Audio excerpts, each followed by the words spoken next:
জল গরম হয়ে গেলে ওটাই পাস্তাগুলো দিয়ে দেবো। এরপরে সেদ্ধ হওয়া পর্যন্ত পাস্তাগুলোকে আমরা রান্না করবো।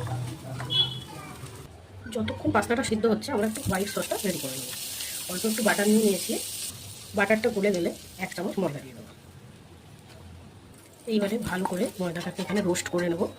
রোস্ট হয়ে গেলে এতে আমরা অল্প অল্প একটু একটু করে দুধ অ্যাড করব। দুধটা 1 চামচ করে অ্যাড করব, না হলে একটু দলা পাকিয়ে যাওয়ার সম্ভাবনা থাকে।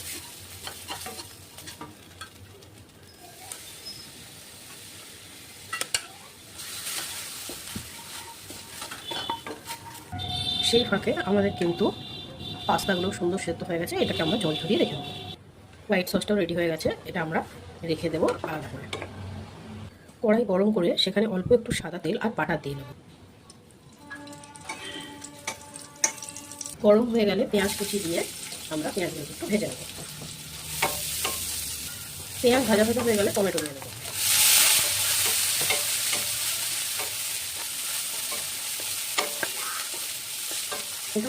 মোটামুটি ভাজা হয়ে গেলে আমরা এবার পাস্তাগুলো দিয়ে দেবো। যেহেতু মেয়ের জন্য একটু পাস্তা তুলে রাখবো, সেই জন্য এখন আমি নুন দিইনি। একটু আদা রসুনের রসটা দিয়ে দেবো। ভালো করে নেড়ে মিশিয়ে নিয়ে আমরা একটু অরিগানো ছড়িয়ে নেব। আমি এখানে এই অরিগানোটা ইউজ করছি, এটা পিজাতেও দিই, তো এখানে একটু দিয়ে দিলাম। খুব বেশি এখন ইউজ করবো না, মেয়ের জন্য তুলে রেখে তারপর আরও ভালো করে দেবো। হাফ চিজ কিউব নিয়েছি, সেটাকে আমি একটু গ্রেট করে দিয়ে দিই।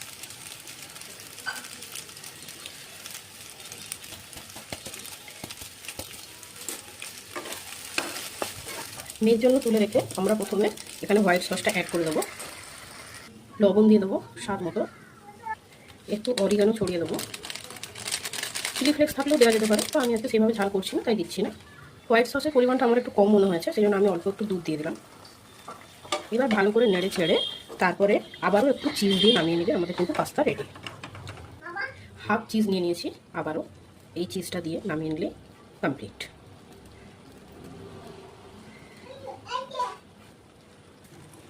আমাদের চিজি পাস্তা রেডি।